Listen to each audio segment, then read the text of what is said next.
Welcome to Art and Conscience in the Time of Upheaval, Ben Shahn, in our series Flight or Fight, Stories of Artists Under Repression.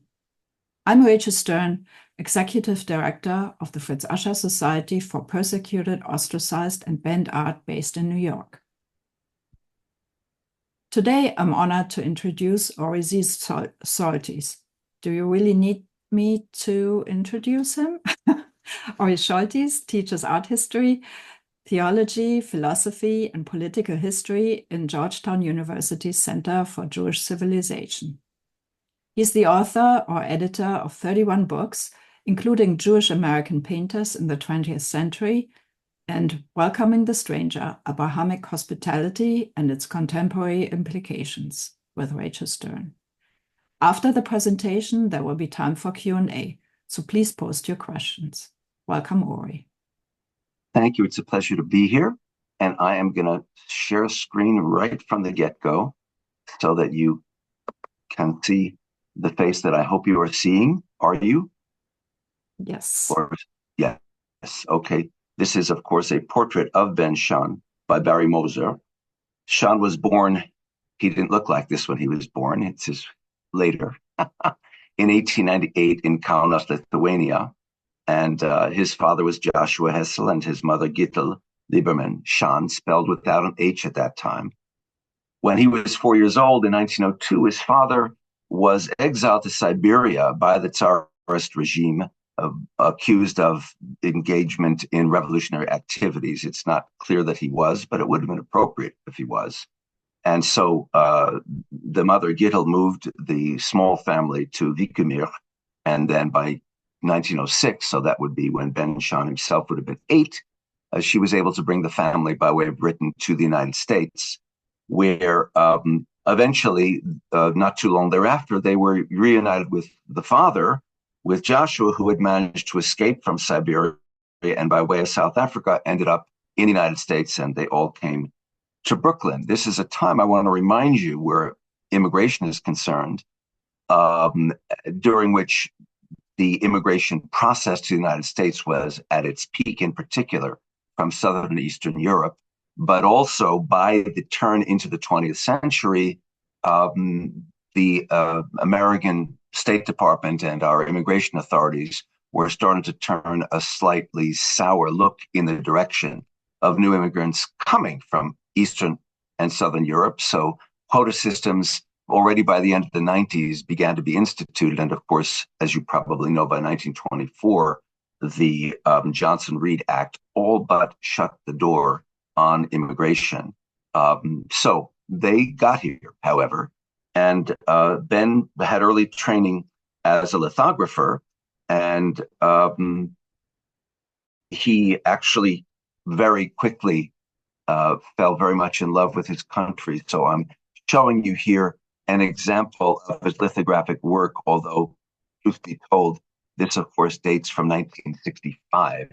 It is an image, obviously, of Lincoln, and it is a stone lithograph, and I show it as a symptom and a symbol of his ongoing passionate love for the America that took him and his family in, and his interest in social justice, which is something he associated in particular with Lincoln as an American president who is associated with the freeing of slaves, although that was not the initial reason, as I'm sure you all know, for the Civil War. But it was something that Lincoln eventually became passionately devoted to, and not something that he was doing casually.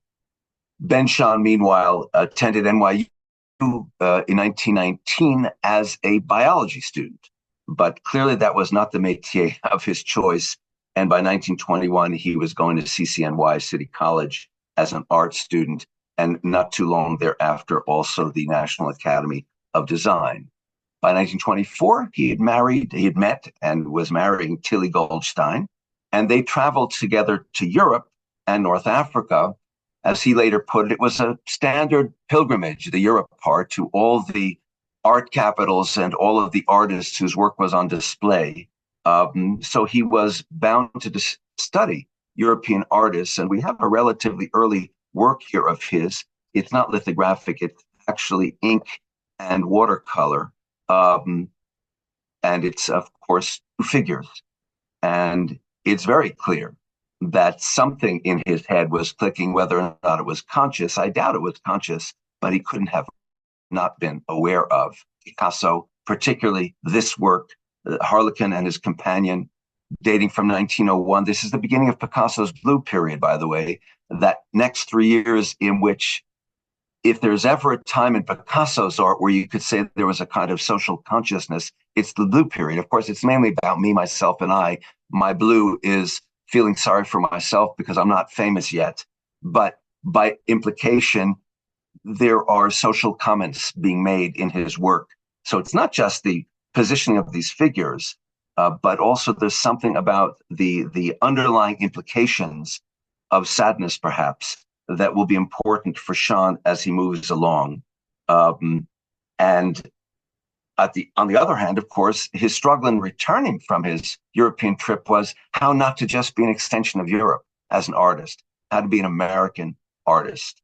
He was very influenced by not only a number of Europeans, but also in particular Diego Rivera, who is American, that is to say, south of the border, Mexican American, the part of America that is Mexico and not the United States, particularly the whole idea of a grand scale of painting, because Rivera was particularly renowned for murals, of course, but also because of the socio-historical and political implications of the kind of work that Rivera tended to do with his commentaries on events that were both social and political.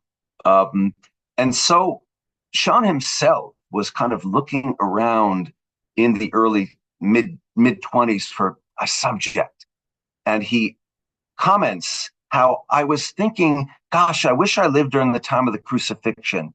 Now that would be a subject worth painting. And then I suddenly realized I do live in the time of a crucifixion, because he was thinking of Sacco and Fancetti, who was they were the pair of Italian immigrant, poor English-speaking, anarchist, politically, figures from Massachusetts, who in 1921 had been tried and convicted rather quickly of robbery and murder at the Slater and Morrow shoe factory, where a guard and a clerk were both murdered, and the money box was stolen. And apparently, witnesses said it was a pair of Italian immigrants. I don't know how you know they're Italian by looking at them, but apparently the witnesses did. And they went off in this old Dodge, and that was it. And to make a long story short, Sacco and Fancetti end up, of course, being apprehended and accused of the robbery and murder. And they will eventually, in 1927, be executed after a long process of 6 years.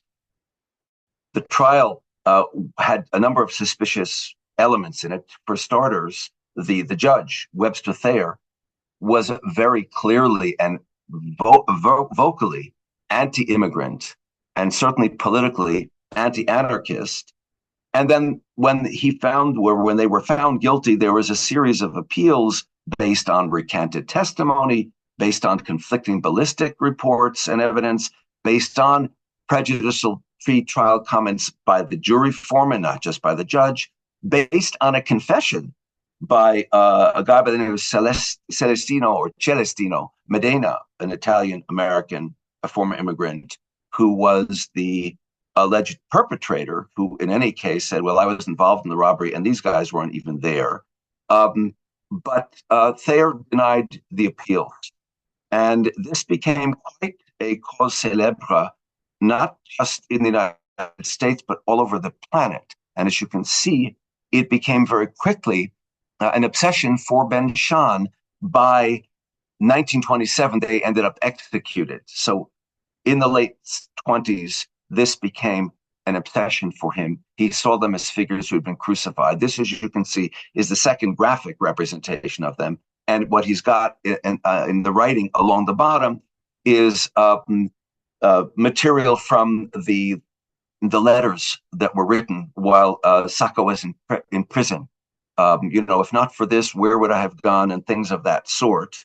When the second appeal before the state Supreme Court was put forth, the the decision was made to review the whole case because it had so many suspicious factors within it by a three-man commission who met in secret. And the three-man commission was made up of the president of Harvard, Abbott Lowell, the president of MIT, Samuel Wesley Stratton, and a probate judge by the name of Robert Grant. All of them very much blue blood, very much WASP, New Englanders, very much individuals who were not exactly sympathetic to either immigrants or Italian immigrants whose English was broken, or Italian immigrants with broken English who were anarchistic in their philosophy. Interestingly, the president of Harvard had taken heat at Harvard because he tried to alter the situation in which Harvard admitted on a quota system and tried to open things up. So there were kind of two sides to his career with respect to these kinds of things. And again, where Shahn is concerned, more and more focused on them. You can see here that not only was he working graphically, but then he became interested in painting. And his primary medium as a painter, for which he is, of course, well known, is egg tempera. And by 1932, he had become so focused on the subject that he produced a series of 32 gouaches called The Passion of Sacco and Vanzetti. So this sort of culminates his thinking with respect to the execution of these gentlemen is reminiscent of the crucifixion of Jesus, right? Because the term passion in this context is obviously taken from that vocabulary. The suffering of Jesus, the passion of Jesus, the suffering of Sacco and Vanzetti. And this is one of those pieces that my personal favorite, and the one that I think is the strongest and most important, and which you can find hanging on the wall at any given day in the Whitney Museum, which owns the collection of the 32 gouaches. And what you see, of course, are our three-man commission there, dressed in their finest. And in the backdrop, you see Thayer, the judge, and I love the way he's framed, the framing of justice. It's a verbal pun. And we have them, of course, two of the three holding these lilies, which in Christian iconography are, generally speaking, a symbol in their whiteness of virgin purity, a symbol in the shaping of the lily that looks kind of horn-like, of the blowing of the horn that will come at the time of the resurrection, and of course, most particularly used in the context of the Annunciation, when the Virgin Mary receives unexpectedly the angel that says, "You're pregnant with this child." Typically in his hands are lilies. So it's playing on these kinds of ideas, of course, with tongue in cheek. And you'll notice that Lowell is wearing a kind of red collar. The combination of black and red in Italian Renaissance symbolism is purgatory. And Shahn was very much a student of Italian Renaissance and its symbolism. And I think that's part of the presence of the red. Red, the color of blood, of course, black, the color of darkness, of Satan, and the like. So this work also is symptomatic of his social realism, right? This is the point at which he really is placed on the map when he does this series. He becomes recognized as a key figure in a movement that is emerging. He may even have coined the phrase for himself in this context, social realism, meaning there's got to be a social message, or in his case, a political or a socio-political message. And by realism, he means figurative, because he says, I want there to be no doubts as to the message I'm trying to convey. So nothing overly abstract. But realism, I would say, of course, is not quite the right word. Naturalism might be the right word, but it's not natural and it's not realistic in that look at these faces. There's something distorted about them, because influences on Shahn included the expressionism, which is one of the things he picked up in Europe. And you realize, yeah, that's also a word that applies to the distortion that he has offered, both to the shaping of these faces and even to their colors, which is what's expressionism. Why is it called expressionism? It's intended to convey emotion. And that's, of course, his intention here. The only thing I really hate is injustice, he said at one point early on. And the things I paint are either things I love or things I hate. So the things I love, the things I hate. I hate injustice. By this time, of course, this is 1932, we are in the early stages of the Great Depression that was stretching across America and across the world. And it is that brought Herbert Hoover, out of the presidency and FDR into the presidency by the following year. And Shahn was very much drawn to those who were suffering as a consequence of the Depression. This is a painting that is made with egg tempera, and it's simply called The Unemployed. And so you see a bunch of characters. One of them has a wounded eye. We're not sure exactly what happened, and it's bandaged, but none of them looks particularly happy because all of them are unemployed. It's a world that needs to be changed. And of course, it was FDR's WPA program, the Work Projects Administration program that he put in play that would help find work for those who needed it. But that came to include artists who became engaged, and Shahn became one of them, engaged in doing work that was sponsored by the government. So you're looking at a work here that is called WPA Sunday, which is inspired by the WPA of FDR.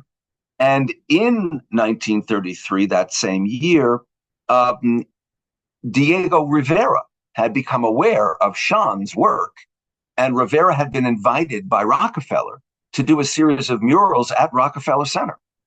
And he invited Ben Shahn to be his assistant. And of course, the outcome of that was ultimately disastrous because Rockefeller was bringing in Rivera, this guy who does all of these socio-political subjects that champion the workers, that decry the oppression of the workers. I mean, it's not exactly the style for Rockefeller. And of course, he was so absolutely incensed at the work that he had the murals torn down. They were destroyed. And that opened up Shahn, however, not the destruction, but the participation in the creation of the murals in two ways. One, he became interested in large-scale mural painting, but also he learned from Rivera a kind of interesting perspectival language in the context of murals, which is slightly different, and I would say, in a sense, more expressionistic than you would have coming directly out of Alberti and Brunelleschi and the Italian Renaissance and paintings. So exaggerations of orthogonals and diagonals, and placing architecture in a way that brings it more to the forefront and not simply the background. And to cut to the chase, in 1937, 1938, Shahn was invited, together with Bernarda Bryson, keep her name in your mind because I'm going to get to her again in a few moments, to do a series of 3 murals out in New Jersey at they're called the Homesteads murals. Homesteads was the place that is now called Roosevelt, New Jersey, and it was a place to which at the time, in a sense, as part of the response to the problems of the Depression and the crowding in the cities, that it was a consequence both of that and of immigration patterns, which by then, of course, have stopped, but there's still a lot of immigrants on the Lower East Side at that point, invited in particular Jewish garment workers to come out and settle in New Jersey. And for $500, you could get a government supplied house and the promise of work and so on and so forth. And so there's a series of murals that were commissioned by 37, 38 of Jewish immigrants in particular, whom Shahn and Bryson worked on. And the murals kind of followed the order of the Haggadah as you go from slavery to deliverance to redemption. And so these murals began with the slavery of Europe. Remember, this is 37, 38. So this is not the time when Shahn and his family migrated.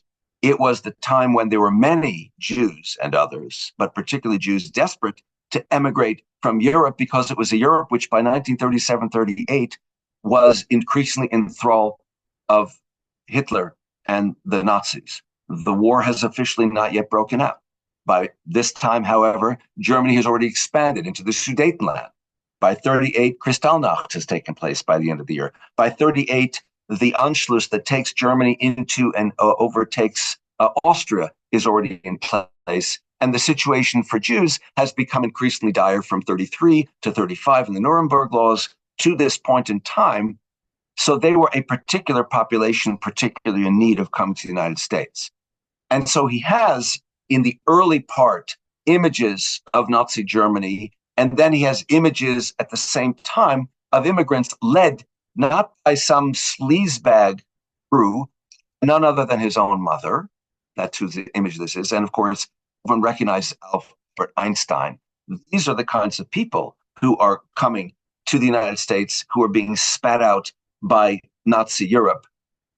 And you can see that we move from those conditions to the difficult conditions of the sweatshops, which have been in place since the early part of the century. And the last part of the series will take us out to homesteads, out to Roosevelt and a new kind of life. But also take note stylistically of how I had mentioned earlier things he learned from Rivera, this rather intense handling of the architectural and particularly the diagonal architectural language that creates not just backdrop, but it comes very much forward to the image. And, way led on to way. And ultimately he was invited, although this would not be until 1942, the images that I'm about to discuss, a series of murals in Washington, D.C., done for the Wilbur J. Cohen federal building that was at the time the new Social Security Administration building. This is early into the period when we've just gotten into the war, right? We got in December 41. This is 42. The building had been built in the previous couple of years. But what is interesting is what they wanted for the Social Security Administration was a championing of the discussion of the Depression and how America came out of it during the earlier FDR period. And that's the subject matter here, that is inspired by an FDR quote that this security, because we're referring to Social Security, is for the individual and for the family to provide decent homes, productive work, and safeguards against misfortunes. So the images show, for example, another version, as it were, of unemployment. That's what this image is. These guys sitting here, no work, nicely dressed, clean, not dirty, but with no work.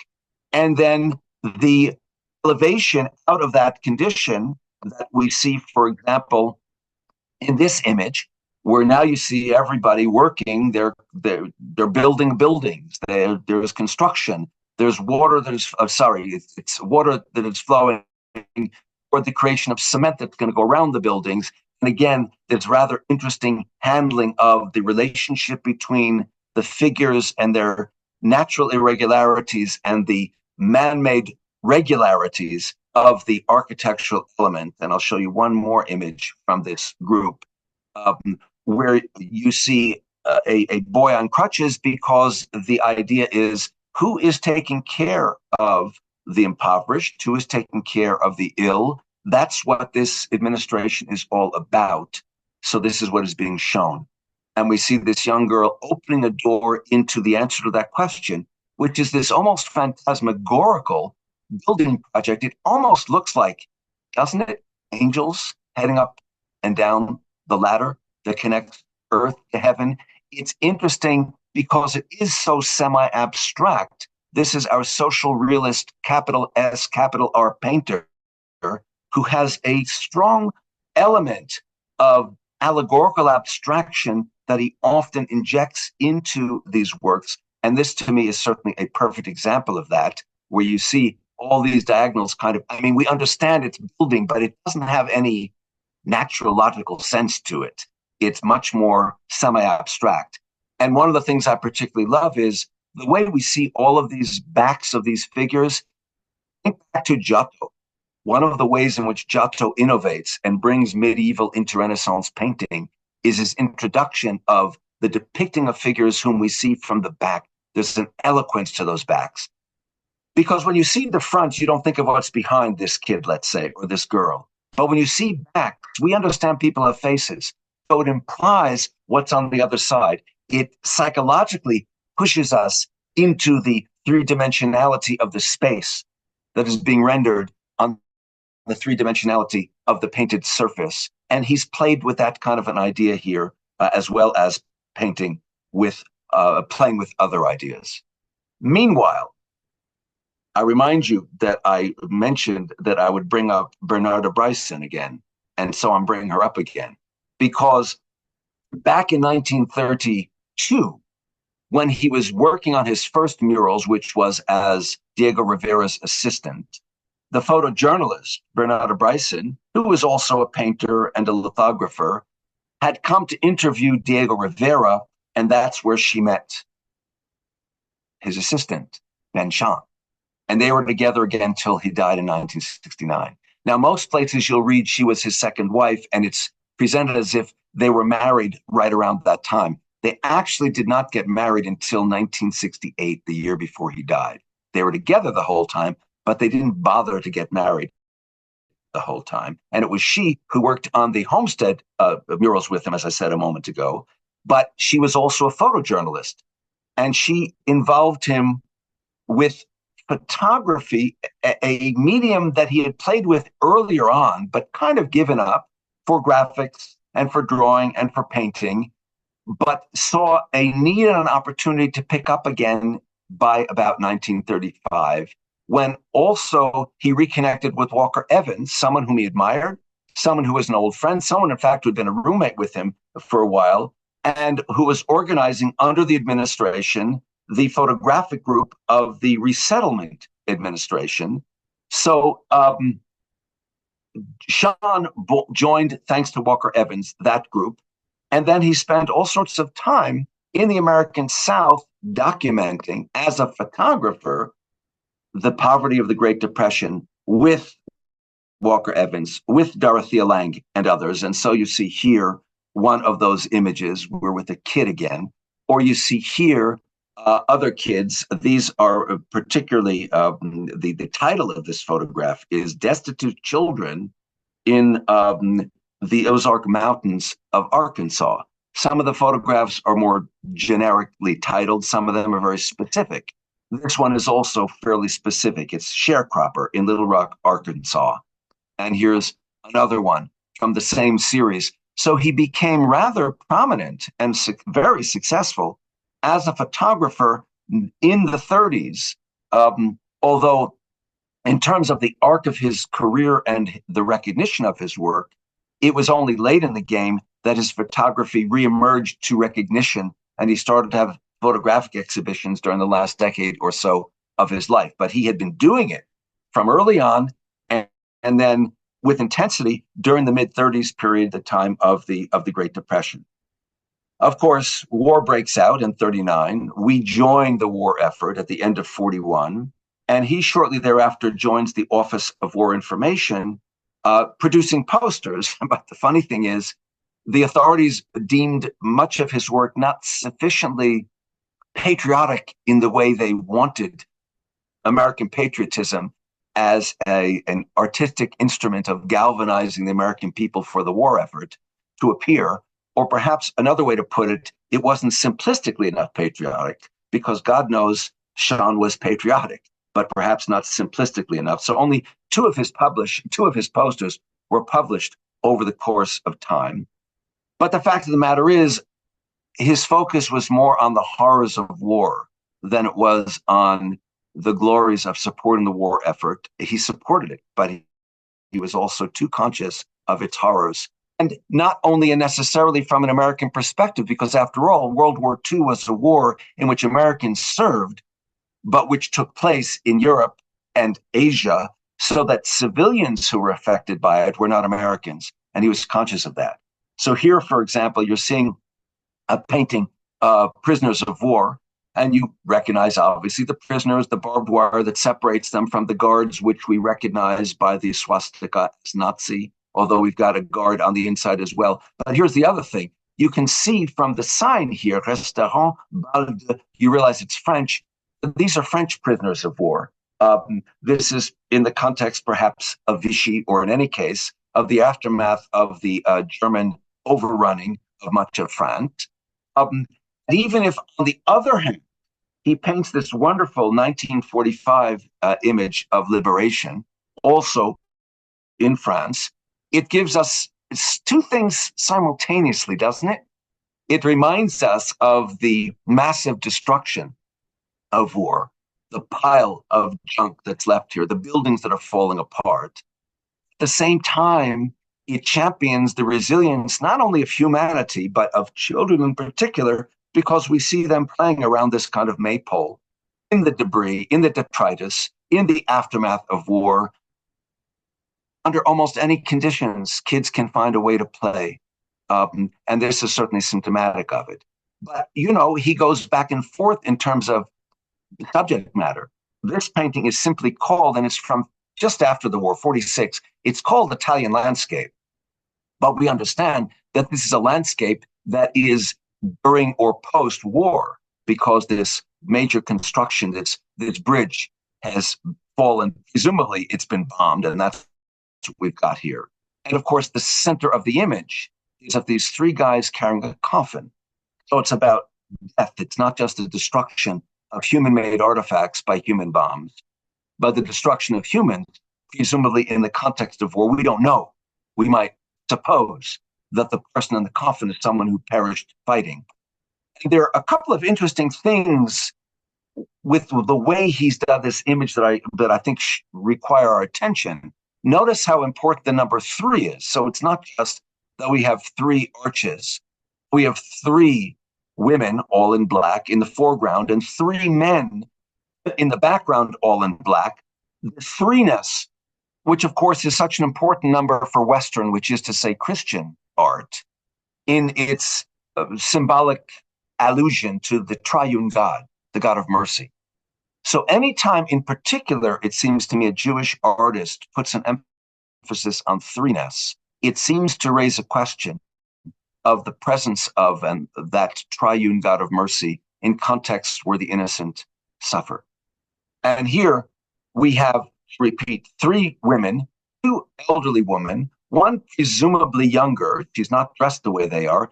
She holds symbol of innocence in her arms, which is this child. In fact, it's the only spot of color in this otherwise largely black and white. I mean, sure, there's a little bit of brown and gray, black and white painting, who is held by the mother. And one might wonder, remember, he wants to tell a story with his paintings. He's not trying to be abstract and there is no story.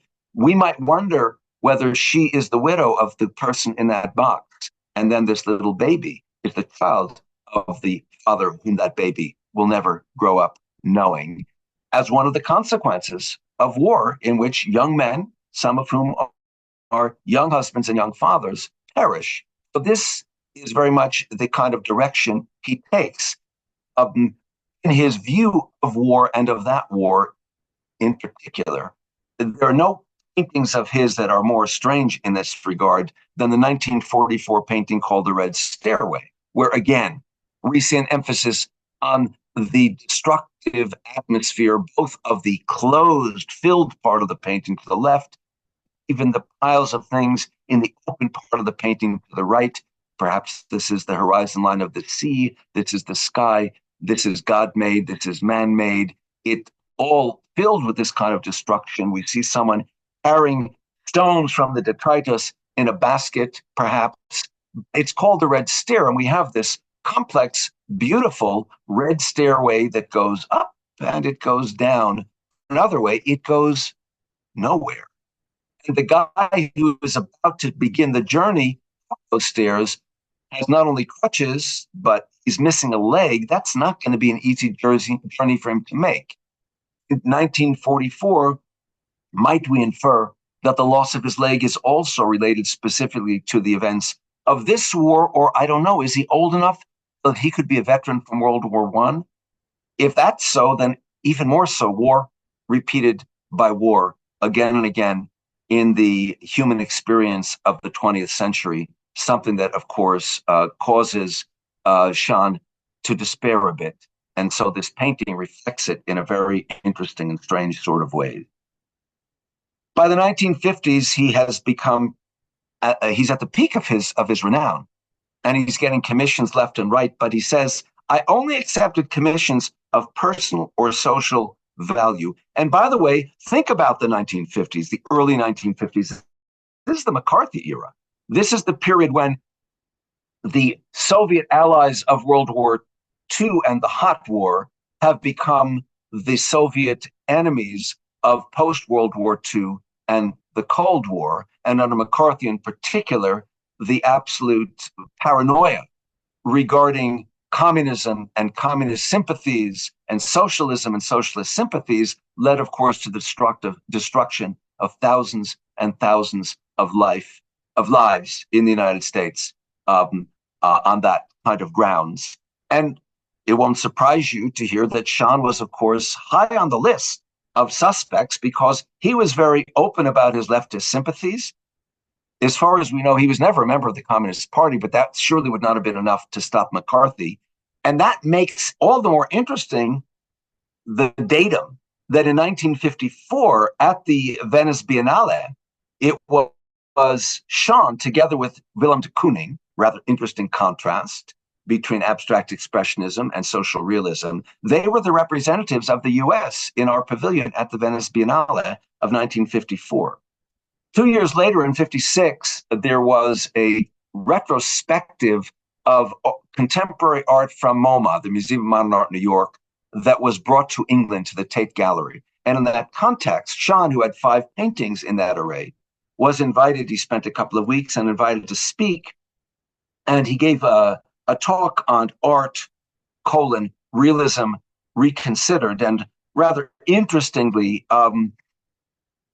he was already developing a very hostile relationship with MoMA, which only fully went south and sour by the end of the 50s, because up to that point, they were exhibiting him rather profusely, I would say, because what he didn't like was, as he put it in that lecture in 1956, was how a relatively small group of critics and curators are determining what constitutes good art. They're dominating the art scene and not giving space for people to think in different ways who are in the process of becoming or continuing to be artists. And of course, in the back of his mind, although it's pretty close to the front, at that moment, abstract expressionism is absolutely the dominant mode of what is truly American art.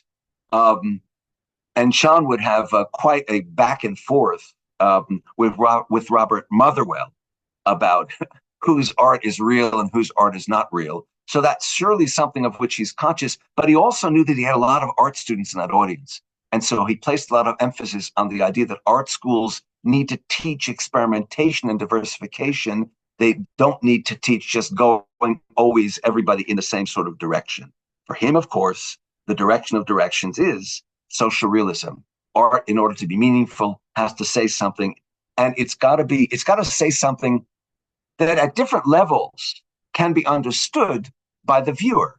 Not every viewer is going to look, as I just did at this painting that you're still staring at, and think perhaps about the idea that this stairway is going nowhere, or that the guy going up the stairs may have lost that leg in the war. But they can certainly recognize the kind of chaos and destruction that is a theme here, and at least be struck visually by the importance of this bright red over against everything else.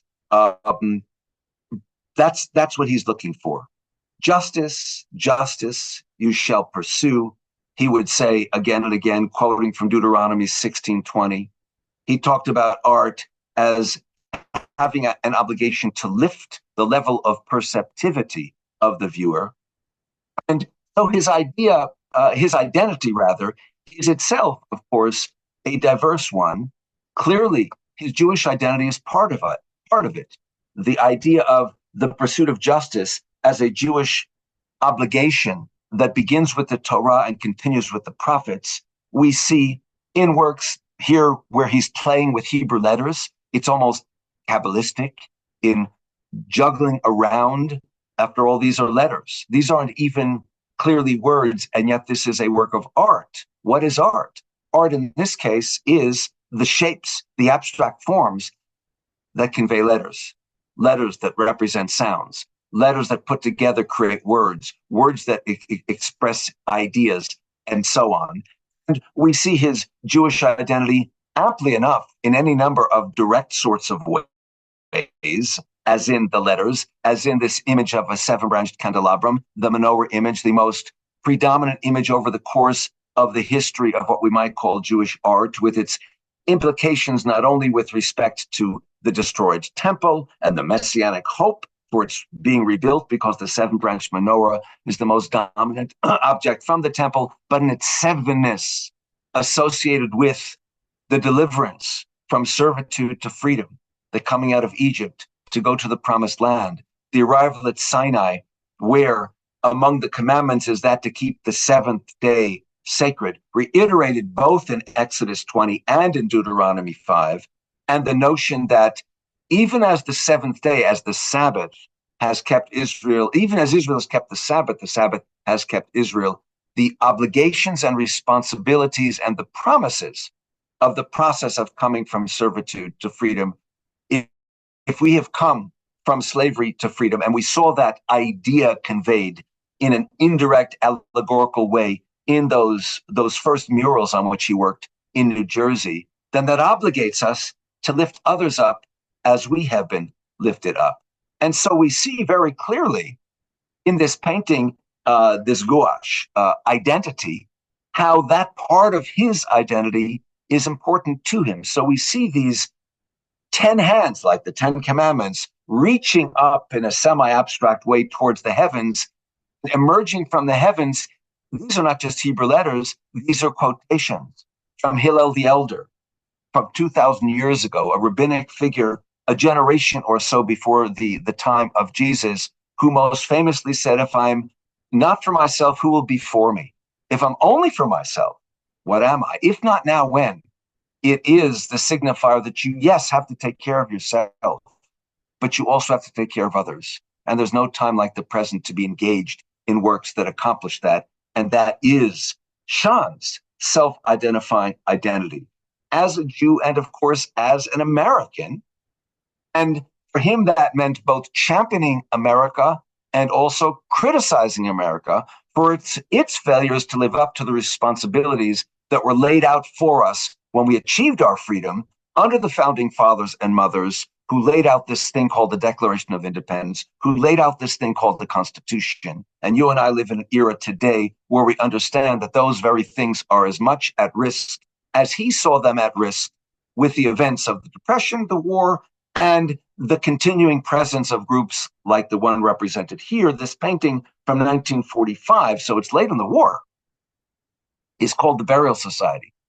And Burial Society is a pun, because a Chevra Kadisha, a sacred society, is the institution in Jewish Europe through the centuries, whose job it was to see that anyone who had no one to attend to them when they were sick, and more even important than that, no one to attend to them when they died, to assure that they had proper burial, had it. So the Burial Society, called the Sacred Society, Chevra Kadisha, had as its responsibility to see to it that everyone got buried, poor or rich, advantaged or disadvantaged. And he's punning on that, because this is, of course, the Ku Klux Klan, whom we see here, who are a burial society in that they have put to death so many individuals, buried them, as it were.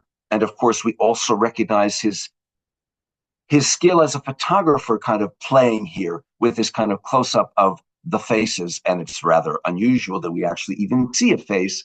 Look at the height. This is a kid, by the way. So these are the grown-ups who don't have the guts to let us see other than their eyes. And the kid has shown us his face. Is this the future to become one of them? And of course, that sensibility is expressed as we move further forward in American history. This, of course, is from 1964, and it's the faces of Michael Schwerner and Andrew Goodman and James Chaney. Those were, of course, the three civil rights workers who, living up to this notion of a responsibility to help change conditions that are worse to conditions that are better, to uplift those who need uplifting, worked in the civil rights movement of the 60s and, of course, were murdered in Philadelphia, Mississippi in 1964. This is, of course, a tribute to them. So he thinks as a Jew, he thinks as an American, but he thinks as a human, ultimately. He's a universalist. And so his concerns are humanist and universal in images of figures like Martin Luther King, or in this case, of course, Mahatma Gandhi. And when he thinks of problems such as the problem of refugees, this is a painting, of course, that specifically alludes to the refugees in the context of World War II, but which he understood and we understand is not only a problem that didn't end with World War II, it's a problem that has reemerged to an extraordinarily extreme vehemence in the last 20 years. Half a century after World War II, we have been wrestling with the refugee problem, which is far worse even than that during World War II, as we see the father and presumably the child in his arms and the one precious family photograph in the arms of his wife as they are escaping. And the question is to where? Where do refugees get taken in? Do they come to the United States post 1924, during World War II, during the period of the last 20 years, when we don't, for the most part, even use the word refugee anymore, which might obligate us to bring them in? Instead, we've chosen this word migrant, a word which traditionally in American English referred to workers who came over the border temporarily to work and then went back. By substituting the word migrant for the word refugee, we're rethinking, consciously or unconsciously, our obligations. Universal through particular. This is an image of East 12th Street in New York City, where there were a lot of artists and where Ben Shahn himself hung out. But there's something almost abstract and universalist about this, punning and playing on the whole idea of perspective, carrying us into the distance.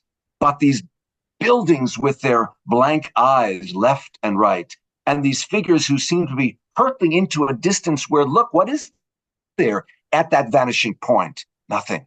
So on the one hand, there is a darkness about this kind of image. The primary colors besides white, red and black, again, purgatory. On the other hand, look more carefully. It's just kids roller skating down East 12th Street. He has simultaneously given us this sense of childlike hope and a bit of the despair that comes from the realization that we do all sorts of things to each other that we shouldn't do. And for him, art is art. It's not just about message, it also is about aesthetics. So I throw out to you just one of his photographs. It's, of course, Courthouse Steps.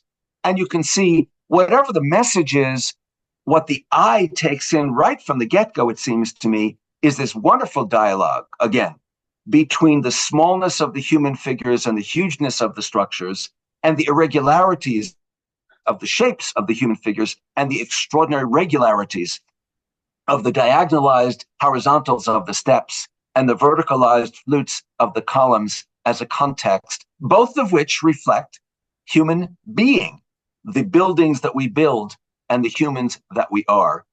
And so our man, Ben Shahn, who would see himself through all of these different lenses and see the world through all these different lenses, presented for us, the viewer, a whole range of different lenses of subjects and styles through which we can look in order to reassess the world and our role and responsibility within it. By the end of the 50s and the 60s, he was also achieving a different kind of renown. He was invited to Harvard to give the Norton Lectures, and those lectures were written up and published in a compendium called The Shape of Content. The Shape of Content, and it's both content and content with all of the questions that he carried with him to the end of his life, and he passed away in 1969. And we still have the issues with which he was wrestling for ourselves to wrestle with them. So I thank you very much for paying attention, if you were. And Rachel, the floor is yours. Thank you so much, Ori. Like always, a very fact-filled lecture, and also presentation, and also stimulating and thought-provoking. So thank you so much. Thank you. And we have a few questions here already. So somebody is asking, was the child's head cut off in the actual photo from the depression? And I can answer that by saying yes, it was cut up or Yeah. off. And I was going to say, this is part of his playing with a composition, right? Because standard issue composition, you never do that, but it makes a comment if you do that. And you have artists like Philip Perlstein doing that. Bodies become body parts. And I think that was his intention. I don't think he was worrying about the child suing him. And then Deborah is asking, the women all face or gaze in different directions. Is that an expression of the existential loneliness or grief? I think so. You're talking about the Italian landscape, I presume, and or in particular. And yes, that is absolutely correct. I just neglected to put that word, but you're absolutely right. It is about existential loneliness and the idea that no condition that on the one hand brings us together, yet at the same time reflects existential loneliness more profoundly than war. Mm-hmm. And death, you die alone, and each of us mourning for the same individual, yet we mourn together and yet we mourn alone. It's both. So yes. I like the chipper way you put this. quite heavy content. Yeah. So very true. So Cordula is asking, could you talk a little about Shahn's interest in the Renaissance? Well, yes. I think, of course, first of all, he's trained as an artist, so that's some of the stuff he would have studied at art school. But then when he and his first wife, Tilly, went to Europe and North Africa, he was studying, he went to the galleries, he went to the museums, he was obsessively studying all the art that was available there, including, there's that country, I think, called Italy, is that its name? And I heard that it has a couple of Renaissance things there. I mean, he was obsessed with learning about all this stuff. And then he became obsessed with the question, how can I be part of this history and yet different and not just European? And as I said, he finds his stride by the end of the 20s, both stylistically and subject matter. But yeah, so he was very aware of the Renaissance. And that's why I said very kind of assertively, when he's using black and red in conjunction the way he does in certain of his paintings, I'm pretty convinced that it's with a deliberate awareness of the purgatorial implications of that color juxtaposition. Yeah. And he also is playing with the perspective, but is distorting it. And that was in part because of Rivera and in part just because of himself. Right. So, yeah.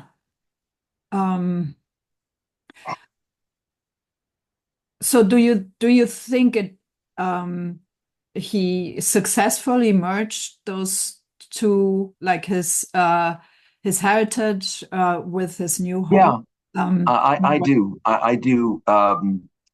I think it. I mean, it is a unique kind of fusion of issues and ideas that he manages to bring together, both stylistically. Just not just the distortion of the perspective, but as I pointed out with the Sacco and Vanzetti passion, but elsewhere you see it again and again, the distortion of faces that he sometimes engages in for, and clearly, how shall I call it, socio-political, emotional kind of purpose. Because you didn't see the same distortion on the guys who are sitting on the curb, WPA Sunday or the unemployed, but you sure as heck saw it in the Sacco and Vanzetti paintings, and you see it throughout.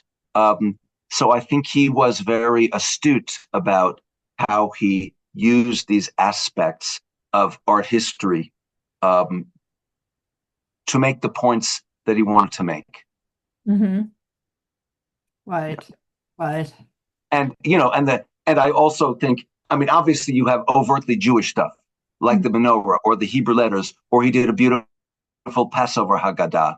But his Jewish identity, among the layers of identity that make him an artist, it's there. It's not there in isolation. It's not the only thing that's there by any means, as I tried to convey.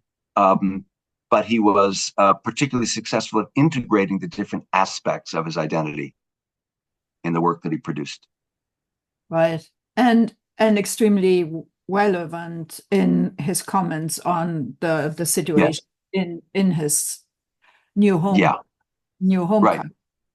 Right. Exactly. Yes, of course. So now we're almost running. Wait.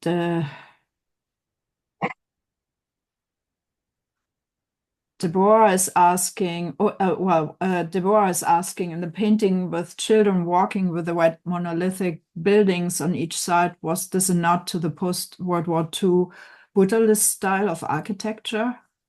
Huh. I suppose it could be, but East 12th Street, I mean, it's really brownstones. So Right. he's chosen, as I said, and they're not walking, they're actually skating down the street. They're hurrying down the street. And at first glance, you don't see the skates. So it's like they're just hurtling away from us into that vanishing point, that Albertian vanishing point, and there's nothing there. And then you've got these buildings that are like staring, and particularly the ones on the right with those series of the dark, they're like empty eyes. It's if they're being watched, Right. Oh no, it's just kids on roller skates. But at the same time, it's not just kids on roller skates. So I suppose you could, part of what's in his brain could be the brutalist style. Yeah, yeah, sure. Yeah, very interesting. So we have a few questions here about Paterson, New Jersey. The William Paterson University has an art gallery named for Ben Shahn, and actually, Yes. somebody, Andres Cladera from the Shahn Gallery, is part of this conversation, and Fantastic. Thank I'm you for being here. I am putting no, I can't put a link there for some reason. And he wrote me, our board of trustees named the building the same year of Shahn's passing. The Ben Shahn Center for the Right. Visual Arts was named in his memory, and his social justice focus shapes the exhibitions that we have every year. We currently have an exhibition on the Armenian genocide. Yeah. Uh, so Thank you. Thank you. Thank you. I mean, I was aware of the naming of the building and I should have mentioned it. I apologize, but thank you for bringing that up. And also, it's obviously ongoing relevance mm, that derives from what he was about with respect to socio-political commentary and a universal awareness of it. I mean, if Sean were alive today, he'd be painting about the Uyghurs. He'd be painting about the massacre of Muslims that a while ago, not that long ago, was happening in India under Modi. I mean, he'd be responding to stuff that's going on here. So, we're the ones who have to, in his name, as it were. So I'm thrilled that the gallery is very much living up to its name. I'm not surprised, of course. yeah, yeah. Is that also where the largest selection of his work is, or where would it be concentrated, or is it I, always I first?